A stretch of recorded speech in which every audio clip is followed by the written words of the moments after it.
So I don't want to monopolize. What questions can we have, do you have in the audience? Way up in the back. Way up, yes. You couldn't be any further back. What's a diaphragm? I'm not sure that this is really the panel to give you that response. It's Ask a muscle. your mother. Yes. It's the muscle just under the lungs that allows you to breathe. And this ends the anatomy that I'm going to go towards. Yes. Is there anyone else? Non-diaphragm related questions? Yes, sir. Yeah, then you're out. Now, how long did it take to make the production? From first date to 10 years. No. You mean to actually shoot it? filming, yeah? Okay. It was a 15-day shoot. With one camera. Yeah. Yeah, it was a whirlwind of activity, but leading up to that, it takes a lot of planning and preparation, especially on the budget that we worked with, and this it worked out the way that it's supposed to, and we spent many months making sure that everything was set and ready to go, and that we had left no stone unturned. Because we knew we were going to get into a situation where, these are working musicians. I mean, these people have albums that they're putting out. They're touring constantly. Our tour schedules were nuts. And so this was a window of opportunity with them. And after that, they were gone. As a matter of fact, John had to take off for a couple of days during the production because he had a couple of dates in California to play at it. And James Wise doubled for Loudon in one shot. You don't see it, but that's, yeah. Hey, Michael, is something like this storyboarded? No, but it's meticulously planned out on paper, not necessarily storyboarded. And to address that, because I get that question a lot. Some people love to storyboard a lot, and specifically action scenes, which require lots of planning and things like that. The way I like to direct is, especially if we have a set that we're using quite a bit of, like we did with the studio, is you let the actors determine where to put the camera a lot of times. I mean, you may lead them in and you may frame it a certain way and begin and end the scene a certain way, but that was part of, to your question, how did you get the actors comfortable, as opposed to having them stand in this mark and hit this thing and do this. It was a lot better to go, you know what, say it, feel how it's comfortable, we'll worry about capturing the performance. So that's one reason, but again, you have to go in with that plan ahead of time, and that makes the day go that much quicker. And I can only think of a handful of times where we actually said, you need to do exactly not this. A whole lot. Not a whole Do lot. you have other projects going on at the same time? No. Not for those 15 days. No, definitely haven't not. cloned ourselves yet. No, we do have a production company, so we have other projects going on outside of it. But no, when you're shooting a movie, we had just wrapped a documentary a few months before that. Right. That was airing on television. But other than that, no. I mean, this takes 100% commitment. Yeah. And thank you to all of our families who put up with us during that time and after, because while we're out doing this stuff, I mean, they're troopers. I can't thank my wife and my kids and parents enough for being just so supportive and really allowing me to run forward like a kid on Ritalin or whatever. So. The last sequence that you had where they were up on stage, how long did it take to shoot that stage stuff, and where did you shoot at? shot at the Brown Theater in Louisville, and that was a day. We only could afford 10 hours. 1 day, and we had pre-recorded the music. Joe, actually, all the scenes in that entire shot, you see John playing the bass. It's actually Amy Mann playing the bass. She overdubbed that prior to that, and the song was recorded live, but there's no way we could record it live in 1 day. So we pre-recorded the song. We brought in, and that goes to what Mike was saying, we knew ahead of time how we were going to shoot it, what it was going to happen. We shot all the musical close-ups with no audience. Before the audience even shows up, we had shot both songs. Probably 70% of it before the audience showed up. And then when the audience came in, we got all the wide shots of the crowd and things like that. Where did you get all your extras from? Just local? That was our Stephen Brown and James and everybody on the coordination side of the crew. And Facebook and the local NPR Called station people. Yeah, put out it was the word. It looks, how many people? There was probably only about 200 people there. It's the theater itself is 1,400 seats, but it was moving people around and putting them here and doing that, and it was rough. Everybody swapping clothes in the middle of it. And it's, Yeah, and it was a long night. yes. Like, how much aggravation was it to get the labels cooperative with the different artists performing together with the different rights and contractual agreements? Not too hard, actually. Amy is her own label. John's his own label, and that's the state of the music business these days.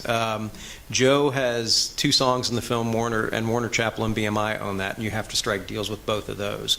For the most part, they were pretty, easy. The original radio show, if anybody's ever heard the original radio show, it's Everyone Speaks Elton John. In that radio show, they sing Elton John's Rocket Man. Originally, we were going to do Rocket Man. They wanted $10,000 up front and then $10,000 every time someone plays a note. We did the budget; it would have been $125,000, which was roughly, Wow. Almost the entire budget for the film. So we thought, well, I guess we're not going to do Rocket Man. So the great thing about that, though, we still, pay reference to it, and there's an homage to it.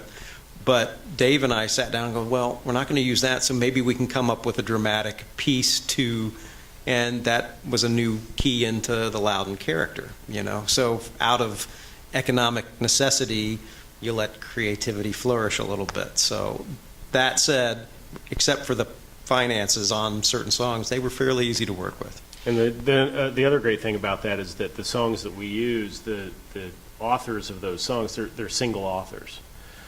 Which makes it a whole lot easier to negotiate. I've tried to use music in the past where 7 or 8 people contribute to the writing of a song, and so you need to go through not only the company that owns rights, but you have to go through all those authors as well, and that makes it just exceedingly difficult to get those rights. The violinist was outside. Why was he wearing sunglasses you can't see through? Okay. If you notice, the first time you see them on the roof, you can see through them. But they're highly reflective, and you could also see the entire camera crew reflected in his sunglasses. For the other scenes, we had to cloud them, or else you would have seen us behind the camera waving at them. So you spray painting? We just tint. James probably handled it. Dulling spray. Dulling spray. Okay. So tell me about your movement to iTunes. How did you get the film on there? What's that like now? I mean, that's an entirely different way of distributing a film. What was that process like? Wow. It was Virgil Films, Yeah, really. Virgil Films. With this film, we're one of the things that we're particularly proud about is the casting of this film, and cast really drives, in many cases, in a smaller film especially, will drive interest and drive the overall success of the film. It doesn't all have to do with casting, but that's a huge part of it, and that's what brought Virgil Films to us. They had heard about the film through a company that a consulting company we used called the Film Collaborative. And the Film Collaborative kind of paired us together, and they took a look at the film and said, it's a good film, we really like the film, but we love your cast and we can sell your cast. And so Virgil Films jumped on board after we had shown at 2 festivals. Yeah, which we is did almost a sneak. unheard of. We did a sneak at World Cafe Live, and we received some offers from some other people. But Virgil was the company that said, "This is what we need to do." And Mike and I and our partner here, and we just thought, that's great, that's innovative, that'll give this film attention. That small films, it's tough to get attention for them, and this is a great way to do something unique distribution-wise. Okay. You said that it was shot with one camera. I'm curious, what kind of camera are you using? And I ask because I've got friends who are shooting cameras and they're moving to, say, DSLRs.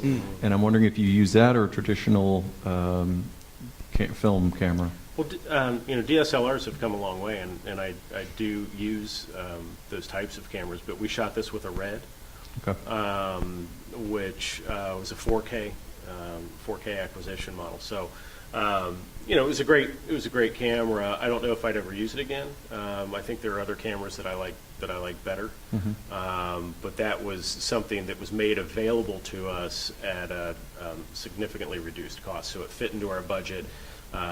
It was, you know, I could adapt to it pretty well. So, you know, it was a decent camera, but there are A other 4K. ones. It was a decent. Okay. Yeah, a 4K is the next generation of cameras, as It I was a understand nice it. camera. It was a very nice camera.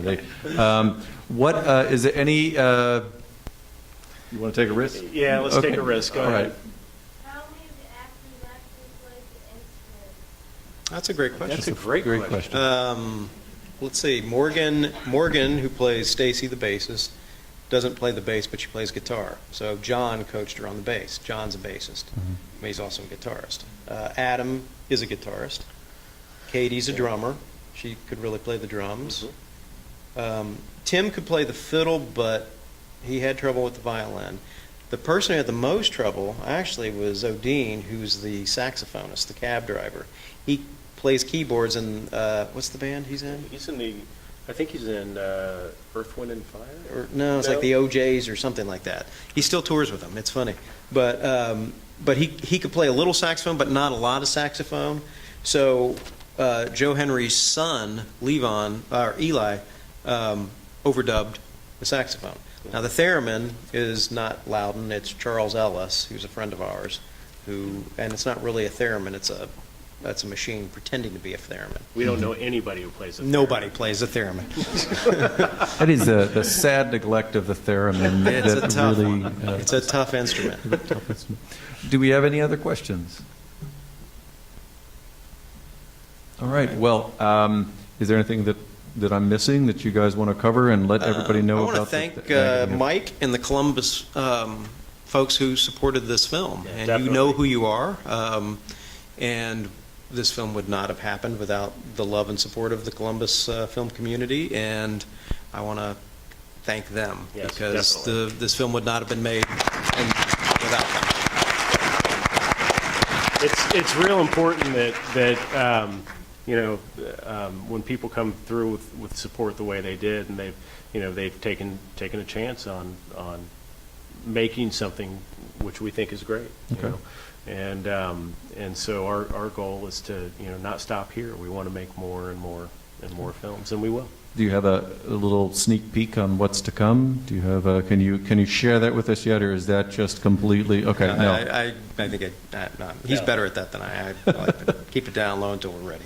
And the website for this film is pleasetomeetme.com. PleasedToMeetMeMovie.com. Pleasetomeetmemovie.com, so you can go there. That's also where you can buy the DVD, buy the iTunes or the DVD. We don't have the link up yet on iTunes Okay. because we're still in pre-order mode, but April 22nd. If you go to iTunes right now, you can pre-order the film if you search it on iTunes. And please do.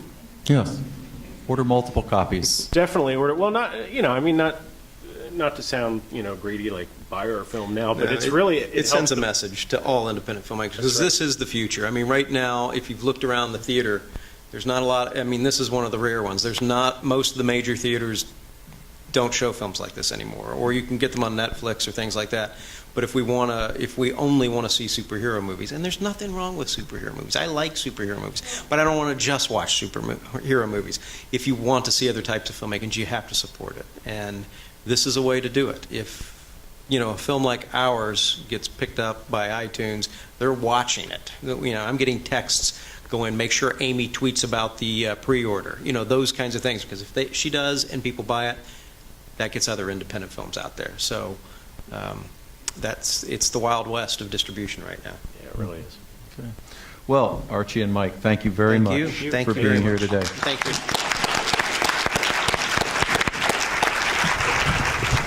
Oh, and one more thing. Thank you to WCBE, who really came through on the promotion and giving some tickets away, and we really appreciate your involvement tonight.